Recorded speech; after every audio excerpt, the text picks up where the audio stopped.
اعوذ باللہ من الشیطان الرجیم بسم اللہ الرحمن الرحیم واذکروا نعمت اللہ علیکم ومیثاقہ الذی واثقکم بہ اذ قلتم سمعنا واطعنا فاتقوا اللہ ان اللہ علیم بذات الصدور یا ایہا الذین آمنوا كونوا قوامین للہ شہداء بالقسط ولا يجرمنكم شنآن قوم على ألا تعدلوا اعدلوا هو أقرب للتقوى واتقوا الله إن الله خبير بما تعملون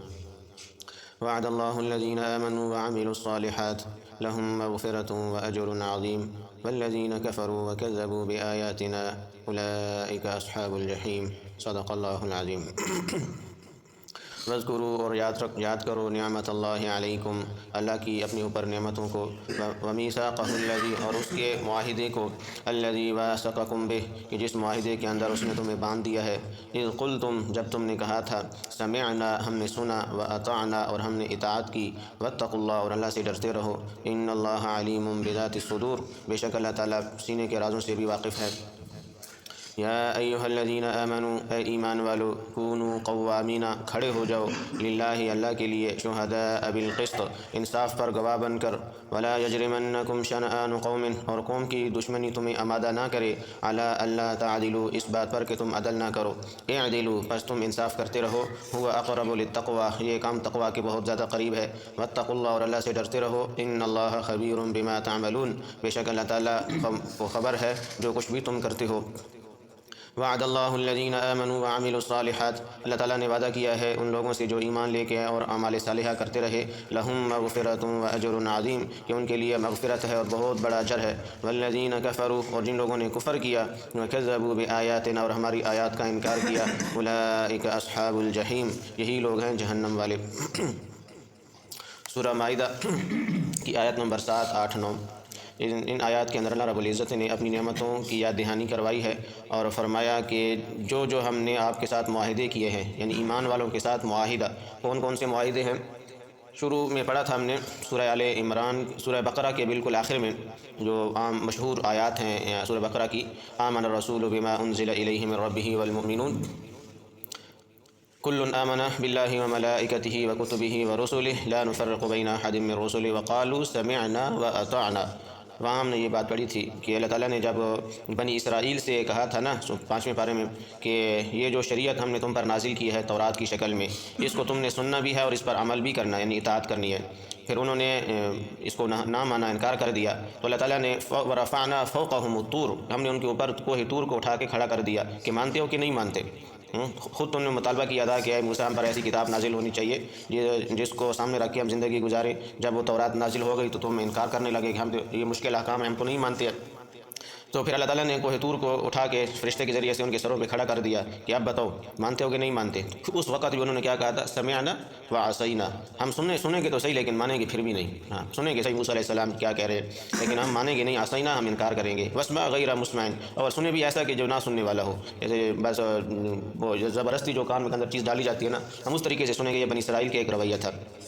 اور ایمان والوں کا کیا رویہ تھا جب یہ قرآن نازل ہوا تو اللہ تعالیٰ نے پوچھا کہ ہاں سنو گے مانو گے عمل کرو گے تو صحابہ کرام نے یک زباں ہو کے کیا کہا تھا سمعنا واطعنا یا رسول اللہ ہم سنیں گے بھی صحیح اور ہم اطاعت بھی کریں گے مانیں گے بھی صحیح ہم بنی اسرائیل کی طرح نہیں ہے کہ ہم انکار کر دیں گے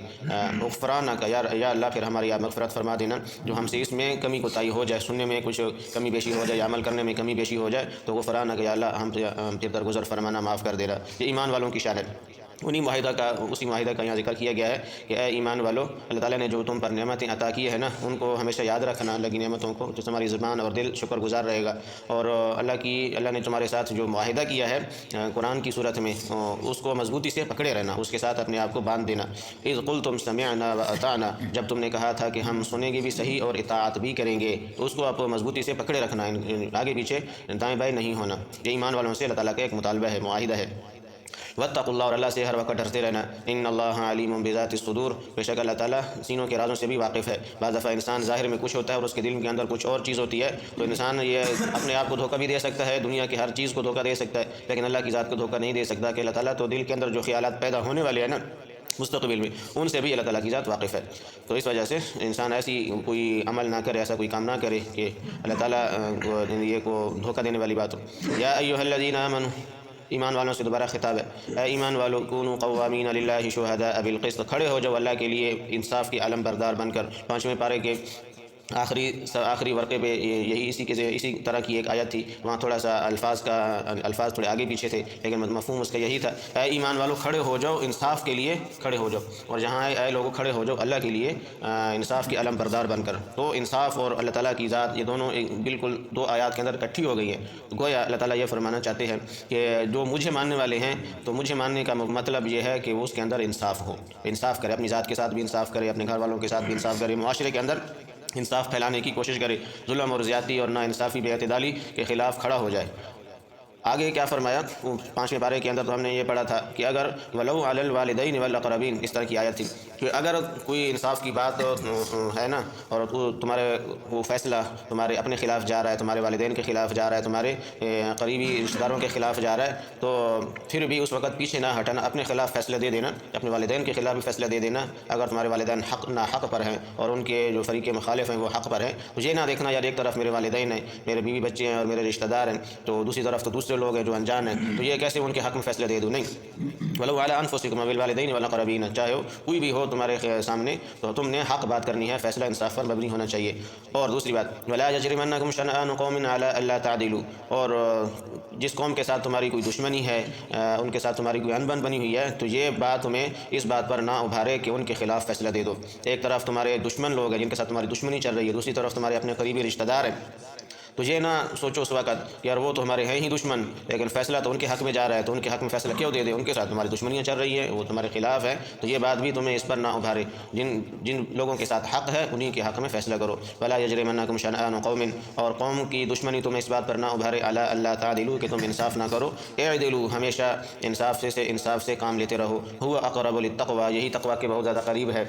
اگر اس کے خلاف کرو گے تو وہ تقوی کے خلاف کام ہوگا، اور ہدایت اور صراط مستقیم اور جنت یہ اللہ تعالیٰ نے تقوی والوں کے لیے بنائی ہے۔ قرآن کریم کی پہلی آیت ہے ہدی للمتقین، ہدایت ہے تقوی والوں کے لیے، اور تقوی کے اندر یہ سارے کام آ جاتے ہیں جس میں سب سے زیادہ انصاف سے کام لینا ہے۔ واتقوا اللہ، اور اللہ سے ڈرتے رہو، ان اللہ خبیر بما تعملون، بے شک اللہ تعالیٰ کو تمہارے ہر کام کی خبر ہے، تم کیا کر رہے ہو۔ وعد اللہ الذین آمنوا وعملوا الصالحات، اللہ تعالیٰ نے وعدہ کیا ہے ایمان اور اعمال صالحہ کرنے والوں کے ساتھ، جو ایمان کی محنت کرتے ہیں، ایمان کو مضبوط بناتے ہیں اور اعمال صالحہ ہر وقت ان کی زندگی میں ہے، ان کے ساتھ اللہ کی ذات کا وعدہ ہے۔ کس چیز کا؟ لہم مغفرۃ واجر عظیم، ان کے لیے مکمل مغفرت ہے اور بہت بڑا اجر ہے۔ وہ بہت بڑا اجر وہ کیا چیز ہے؟ وہ اللہ کی ذات ہی بہتر جانتی ہے، وہ جنت الفردوس ہے،